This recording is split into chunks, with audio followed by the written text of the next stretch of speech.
Hi, ich will euch mal mitnehmen auf eine kleine Runde heute. Ich bin hier in Essen und wir haben Ende Januar ein ziemlich gutes Wetter heute. Sieht schon echt nach Frühling aus, aber fühlt sich von den Temperaturen natürlich noch nicht so an. Ich habe heute auch zum ersten Mal eine kurze Hose an dieses Jahr. Passt eigentlich soweit mit der Sonne. Und ich laufe eine kleine Runde, die ich in Essen selbst geplant habe. Und die geht auch gar nicht so lang. Ich glaube 12 oder 13 Kilometer. Ja, und die laufe ich öfter mal am Sonntag einfach, um fit zu bleiben, um zu trainieren für größere Touren. Und ja, wie gesagt, da nehme ich euch heute mal mit. Essen ist natürlich nicht gerade die Stadt, die man so mit Outdoor und Wandern verbindet. Aber wir haben ja auf jeden Fall doch eine Menge schöner Wanderwege. Für alle, die aus Essen kommen oder schon mal hier waren, die wissen vielleicht, dass Essen ja zweigeteilt ist auf jeden Fall. Wir haben den Essener Norden, der sehr urban ist und durch die Zechenlandschaft geprägt ist. Und natürlich den Essener Süden, der halt viel, viel schöner ist, viel bergiger ist. Und ja, wir haben dort den Baldeneysee, die Ruhr. Und da kann man auf jeden Fall sehr, sehr gut wandern. Wir haben hier eben zwei große Steige. Einmal den Baldener Steig, den gibt es schon ein bisschen länger, führt eben komplett auf 24 Kilometer um den Baldener Steig rum. Und jetzt neuerdings haben wir auch den Kettwig Panoramasteig. Das ist eine ähnliche Route, die ein bisschen weiter im Westen verläuft und die hat sogar 33 Kilometer. Jetzt bin ich so 15 Minuten unterwegs und bin auch schon gerade durch das erste Tal gelaufen. Sah noch nicht so spektakulär aus, das Walpurgistal, aber am Ende laufen wir da auch nochmal durch, dann zeige ich das nochmal ein bisschen besser. Aber wir nähern uns jetzt gerade hier dem Stadtwald. Das ist in erster Linie erstmal ein Stadtteil und in zweiter Linie erstmal ein Wald. Der ist natürlich auch im Laufe der Jahre zersetzt worden durch Urbanisierung, verschiedene Häuser. Aber es gibt immer mal wieder kleinere Waldstücke noch, die gut erhalten sind. Und ja, durch die führt der Weg eigentlich dann auch. Also natürlich habe ich versucht, bei der Route so wenig Straßen zu nehmen, wie es geht. Immer auf Pfaden auszuweichen und ein bisschen weg, auch von den klassischen Joggerwegen zu bleiben. Hat eigentlich ganz gut geklappt. Und wie man hier sieht, haben wir Sonntag gutes Wetter und ich bin ja auch gerade ziemlich alleine, obwohl ich noch sehr, sehr nah der Innenstadt quasi bin. Aber ja, schauen wir mal, wie es weitergeht oder ob es noch voller wird.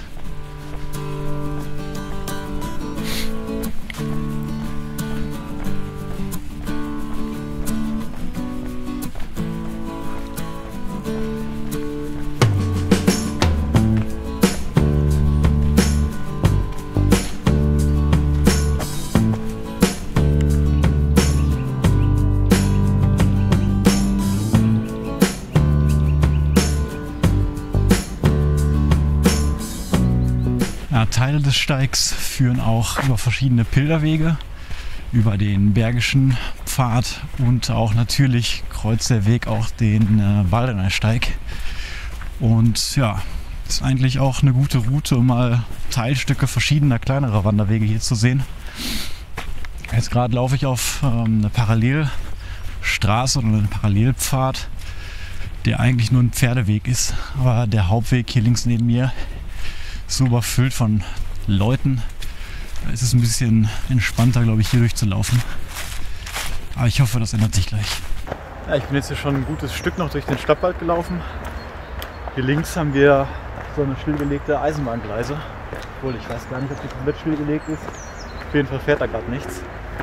Und habe auch gerade noch einen anderen Wanderkumpel hier getroffen, mit dem ich letztes Jahr im Sauerland eine Trekkingtour zwischen dem Möhnesee und dem Sorpesee gemacht hat, auf der Sauerland-Waldroute. Auch sehr cool, sehr zu empfehlen. Die Route kann ich euch auch mal verlinken unten, eignet sich super für eine Wochenendtour. Ja, und jetzt bin ich quasi von dem Hauptschuss hier weg, der ganzen Leute, die im Stadtwald joggen. Und werde jetzt weiter hier runter gehen, nämlich zu einer Stelle, wo eine kleine Unterführung ist, wo man dann rüber auf die andere Seite kann. Und dann nähern wir uns auch schon ziemlich dem Baldeneysee und einer Burgruine, über die ich euch gleich was erzähle. Ja, ich denke mal, insgesamt habe ich jetzt schon 4-5 Kilometer, würde ich sagen. Habe jetzt gerade keine Navigation an, weil ich die Route einfach schon ein paar Mal gelaufen bin. Gut, dann bis gleich. Ja, hier kreuzen wir zum ersten Mal den Baldener Steig. Das ist das offizielle Zeichen davon. Es gibt es auch noch in einer anderen Farbe. Das ist dann der Zuweg immer. Aber hier der Weg fängt jetzt mit dem Baldener Steig schon an. Und wir laufen jetzt quasi direkt zum See. Ich habe wirklich noch nie so viele Leute hier auf dem Weg gesehen wie heute. Es ist ganz schön schwierig, mal ein Stück zu finden, wo eben keiner irgendwie im Bild ist. Ich habe gerade schon eine Frau angesprochen und sich beschwert, ob ich sie denn filme. Ja, natürlich habe ich das nicht getan. Aber die Leute sind hier teilweise echt irgendwie sehr vorsichtig. So, und jetzt machen wir auch endlich mal die ersten Höhenmeter. Hier kommt nämlich der erste größere Anstieg.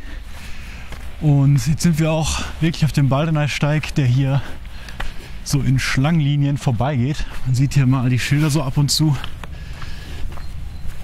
Und hier geht es gleich hoch. Und von da aus haben wir auch gleich schon die erste Aussicht dann auf den See. Wir kommen da zum Gasthof Heimliche Liebe. So eine Art Biergarten. Auf jeden Fall kann man sich da im Sommer gut hinsetzen. Und ich sehe gerade, hier wird es ganz schön schlammig gerade.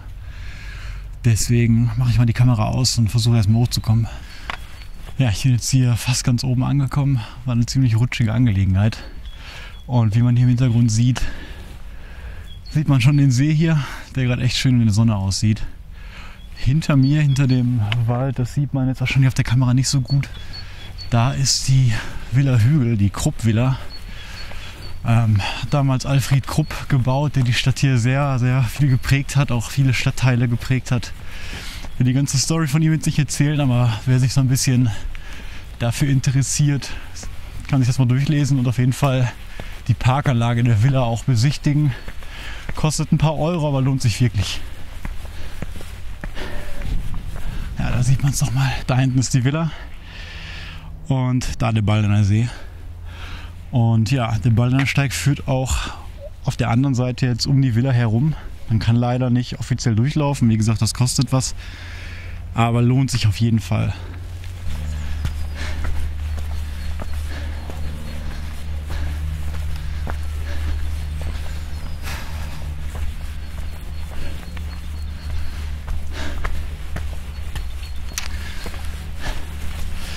Die Route ist echt gut, um morgens auch richtig wach zu werden. Der Aufstieg teilt auf jeden Fall den Puls in die Höhe. Hat so ein bisschen was vom nassen Treppenlaufen gerade. Ja, aber lohnt sich.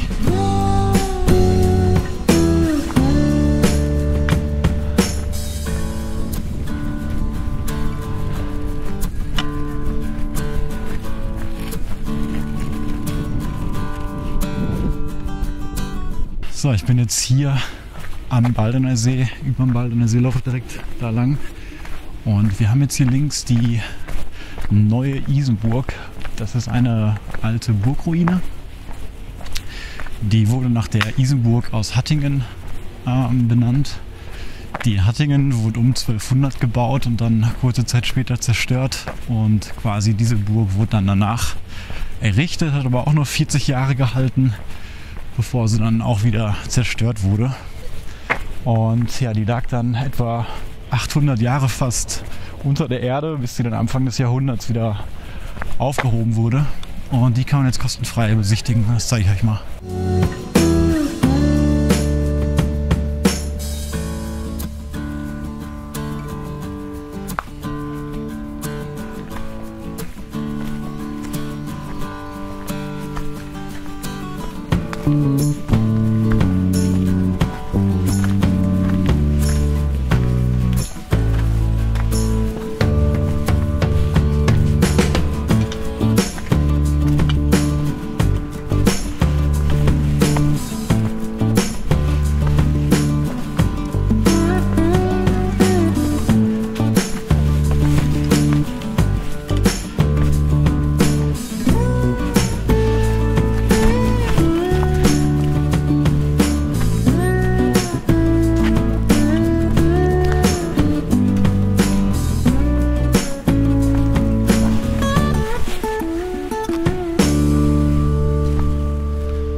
Ja, ihr habt eine super Aussicht damals so gehabt auf alle möglichen Schiffe, die ankamen.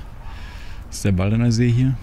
Und generell war die Burg extrem gut geschützt, dadurch, dass wir hier überall diese Gräben haben auf beiden Seiten.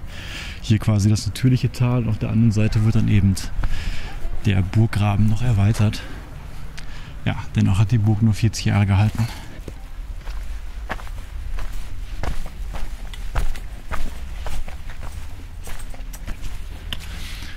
So, ich bin jetzt fast schon die Hälfte der Route gelaufen, also 6 oder 7 Kilometer. Wunderschöner Punkt hier auch, auf jeden Fall eine der Highlight-Teilstücke hier. Man läuft wirklich direkt an der Klippe entlang. Und hier gibt es verschiedene kleine Stücke oder kleine Pfade, die ein bisschen hier runter gleich gehen. Und das kann ich euch als Tipp geben, da auf jeden Fall lang zu gehen, das als Pausenstück zu nutzen, wenn es dann eben frei ist. Ich zeige euch das mal. Neben dem Hauptpfad gibt es so einen kleinen Nebenpfad. Und im Sommer ist er ziemlich überwuchert, aber jetzt im Winter gerade sehe ich, dass der sehr frei ist. Ich drehe mal die Kamera um.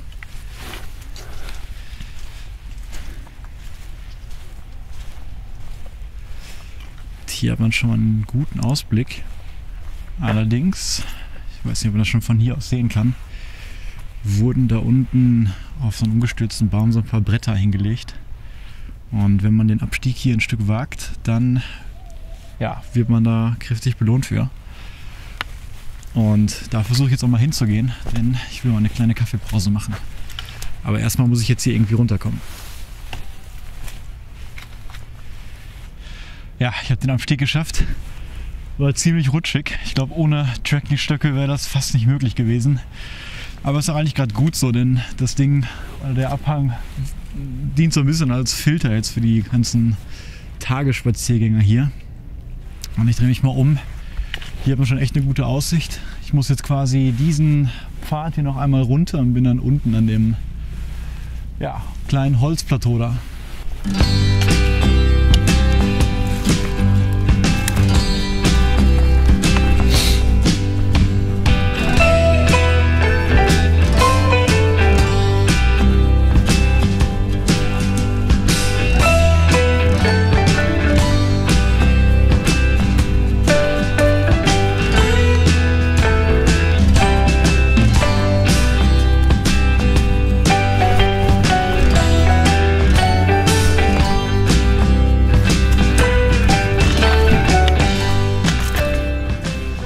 So, endlich mal ein bisschen Ruhe hier von dem ganzen Trubel. Ich werde mich jetzt hier schön hinsetzen und dann auf jeden Fall erstmal 10 Minuten Pause machen, einen Kaffee trinken und auf jeden Fall die Aussicht hier genießen. Ist nämlich echt schön gerade mit der Sonne und ich hoffe, die bleibt auch noch ein paar Minuten. Ich weiß gar nicht, wie spät wir haben. Ich denke mal so um die 3 Uhr mittlerweile. Wie gesagt, Hälfte der Strecke ist um und ich freue mich jetzt erstmal auf eine Pause.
So, Kaffee ist fertig und das tut dir gerade echt gut, so ein bisschen in der Nachmittagssonne zu sitzen. Wirkt echt schon wie Frühling und obwohl mir der Winter auch gefällt, so zum Wandern, ist natürlich immer schön mit dem Schnee und ich auch eigentlich die richtige Ausrüstung dafür habe und auch viel gewandert bin diesen Winter, hat man natürlich irgendwann die Schnauze voll von der Kälte. Und ja, dieses Jahr kann ich die Saison echt überhaupt nicht richtig erwarten, weil ich einfach viele Pläne habe dieses Jahr. Wie gesagt, angefangen mit dem Baldeney und Kettwig Panoramasteig nächstes Wochenende, da freue ich mich auch drauf. Ich will da auch wildcampen und wird auf jeden Fall auch ein cooles Abenteuer, weil natürlich so stadtnah gibt es nicht so viele gute Plätze zum Wildcampen und diesmal habe ich auch vorher gar nicht so richtig geguckt, wo ich dann am besten campe. Und das gibt dem Ganzen natürlich auch mal so einen kleinen Kick.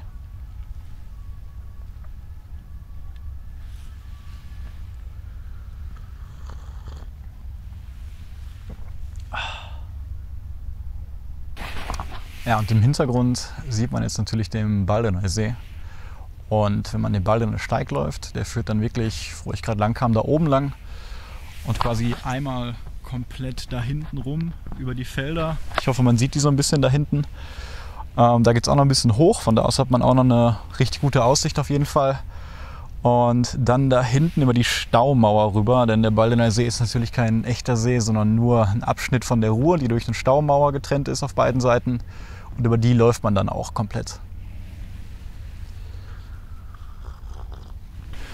So, Pause Ende. Kaffee hat geschmeckt auf jeden Fall. Und ja, jetzt geht es leider wieder diesen Anstieg hier hoch. Ich hoffe, ich lege mich nicht lang, denn das war ziemlich rutschig gerade. Aber mal schauen. Okay, ich habe es auf jeden Fall hochgeschafft. Aber ohne Trekkingstöcke noch bei dem Schlamm nicht zu schaffen. Jetzt wäre ich wahrscheinlich bis in den See runtergerutscht.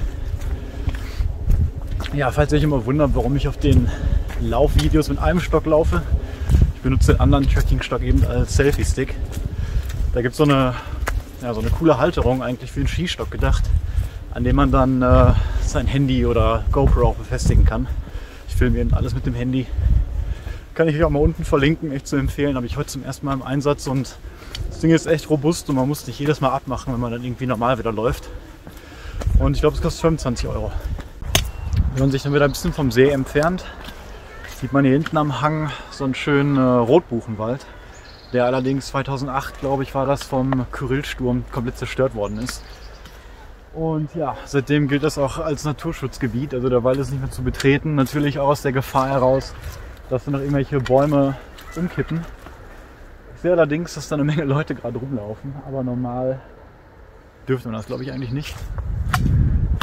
Ja, und seitdem liegen da eben eine Menge Rotbuchen rum.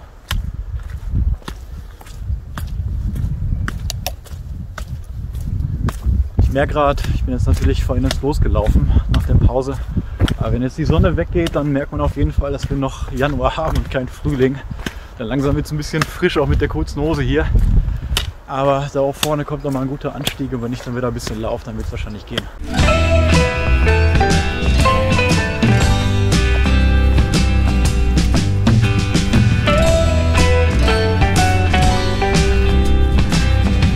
So, einmal eine größere Straße überquert und jetzt bin ich auch weg von den Korte-Klippen. Das waren eben die Klippen am Baldener See, wo ich gerade war. Und jetzt bin ich hier im zweiten Wald auf der Seewald-Talroute, nämlich dem Schellenberger Wald. Und den durchkreuzen wir jetzt einmal komplett, kommen dann in eine kleine Siedlung aus, die mitten im Wald liegt. Und dann geht es auch wieder ein bisschen mehr Richtung Stadt.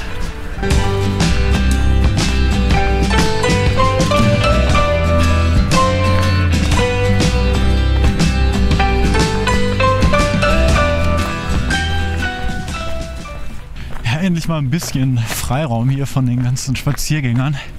Ich glaube, so langsam, wenn es jetzt ein bisschen dunkler wird, wird es auch im Endeffekt leerer.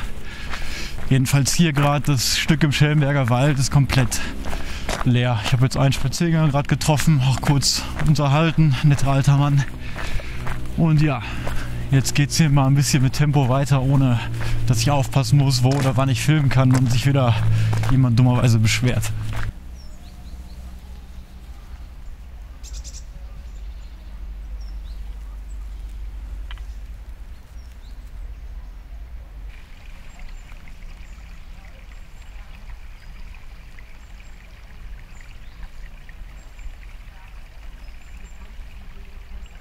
Ja, ich lasse langsam den Schellenberger Wald jetzt hinter mir. Es waren, glaube ich, nur so 2 oder 3 Kilometer. Bin jetzt auch durch die kleine Siedlung, die mitten im Stadtwald ist. Sieht man vielleicht im Hintergrund noch. Ich wollte da nicht unbedingt filmen. Da stehen nämlich ziemlich teure Häuser auch. Weil es natürlich klar, die Siedlung ist mitten vom Wald umrundet und man ist trotzdem in Essen. Also ein wunderbarer Ausgangspunkt irgendwie. für die Arbeit und alles, aber trotzdem sehr naturnah. Okay, ich laufe durch das letzte Stück Wald jetzt, so auf einem kleinen Trampelpfad, wo meistens eigentlich keine Leute sind. Sieht man auch hier so ein paar umgefallene Bäume, wird aber trotzdem wohl gesägt, damit man auch immer noch durchlaufen kann. Und ja, danach bin ich wieder in Essen-Huttrop auf der Frankenstraße. Da gibt es auch noch eine coole Siedlung, die ich euch einmal zeige. Die steht auch unter Denkmalschutz. Ziemlich alte Straße. Ja, und jetzt laufe ich immer weiter. Hier langsam ein bisschen dunkler, ein bisschen kühler. Aber so lange ist es auch nicht mehr. Ich glaube insgesamt noch 3 Kilometer, vielleicht 4. Bin mir nicht sicher. Ich lasse mir heute echt Zeit. Der Weg ist ja nicht so lang, also kann man auch mal ein bisschen rumschauen und gucken. Da kommt zum Beispiel wieder so ein Baum. Sehr schöner Weg hier auch, führt da oben parallel zur anderen Straße. Und dadurch ist man hier ein bisschen auch abseits vom Schuss.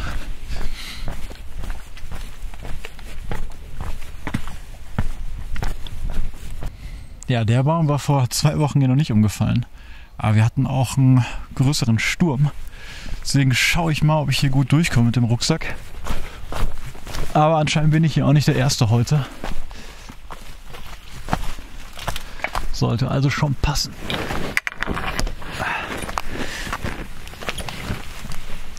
Okay. Richtiger Abenteuerweg hier auf einmal. Da vorne ist schon wieder ein umgefallener Baum. Also auch mitten in Essen kann man hier ein bisschen wildes Feeling haben. Wir haben gerade übrigens eine richtig gute Zeit, um hier in Essen zu wandern. Weil im Essener Süden sind wir auch nicht ganz so weit weg vom Düsseldorfer Flughafen, der auch noch nördlich von Düsseldorf ein bisschen liegt. Und ja, normal hat man eigentlich hier konstant auch den Fluglärm der ganzen Flugzeuge, die dann eben dort landen.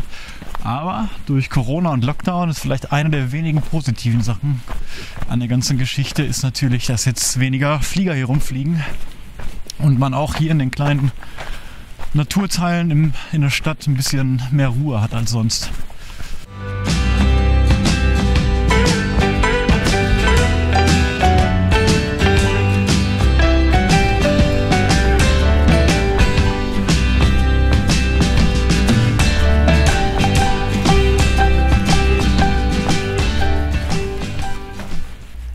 Wir kommen jetzt hier in die alte Siedlung, in die Altstadt-Siedlung, so würde ich sie mal nennen, an der Frankenstraße.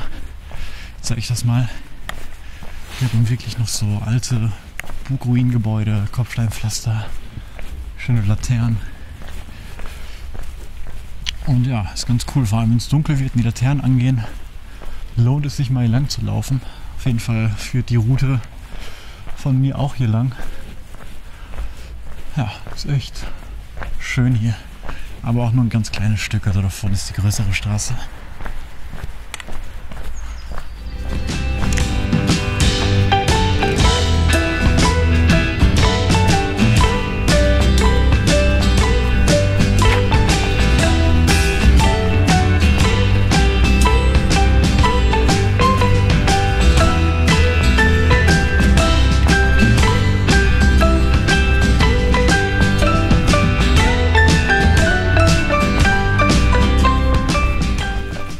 Hier auch ein Stück über den Radschnellweg. Den kennen vielleicht einige Leute aus dem Ruhrgebiet. Der führt hier durch mehrere Städte, startet glaube ich unten an der Ruhr in Essen-Stehle, geht dann ja, an der Grenze zum Mülheim auch lang und ich glaube sogar endet irgendwo in Oberhausen oder so. Also ist schon ein recht langer Weg und man kann natürlich auch wandern, ist jetzt nicht so schön, weil der Asphalt liegt, aber um schnell mal von A nach B zu kommen, eignet er sich echt gut. So, ich bin jetzt wieder vom Radschnellweg runter und jetzt kommen wir zum letzten Abschnitt der Route, nämlich nochmal durch das Walpurgistal. Es geht jetzt hier runter und das Coole an dem Tal ist natürlich, dass man dann vom Straßenlärm oder vom generellen Autobahnlärm hier in Essen nicht so viel mitbekommt, wenn man schon deutlich tiefer ist. Da hinten, wo man jetzt das Hochhaus sieht, da gehe ich auch gleich wieder hoch, also ist echt nur eine kurze Querung. Aber es ist einfach sehr schön, nochmal durchzulaufen. Man kann es auch natürlich längs entlang laufen. Ich quere es jetzt einfach nur durch. Aber ja, auch ziemlich stadtnah und cool mal für eine kleine Tour. Okay, ich bin durch das Tal durch und ziemlich viel los, weil auch ein Spielplatz ist. Deswegen habe ich da mal nicht gefilmt. Aber hier kommt jetzt der letzte Anstieg nochmal. Man muss natürlich wieder aus dem Tal raus. Und dann bin ich auch wieder oben in Essen-Huttrop. Einen coolen Spot zeige ich euch gleich noch. Das ist nämlich so eine Art Bauernhof mit einem großen Gelände. Wenn man Glück hat, stehen da ein paar Alpakas rum. Das ist ziemlich lustig. Aber erstmal muss ich jetzt hier hoch.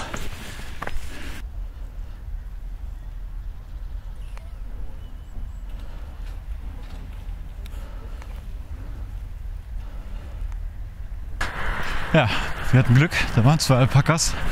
Beim ersten Mal dachte ich, ich sehe nicht richtig, weil mitten in der Stadt rechnet man vielleicht maximal mit irgendwelchen Pferden oder vielleicht auch mal eine Ziege, aber nicht 2 Alpakas. Vor allem ja wirklich mitten in der Stadt. Aber das Feld ist wirklich groß genug, also die haben mehr als genug Auslauf.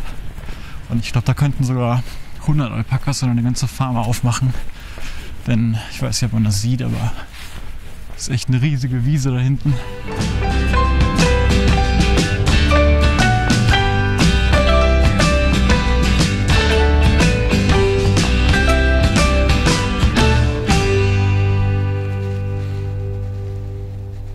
Ja, der letzte Kilometer geht ja nochmal durch ein Industriegebiet, aber ist auch nicht so schlimm, ist auch nicht so schön hier, weil keine Natur da ist, aber denn zumindest Sonntag ist es hier nicht viel los und ja, hat man ein bisschen Industriekultur.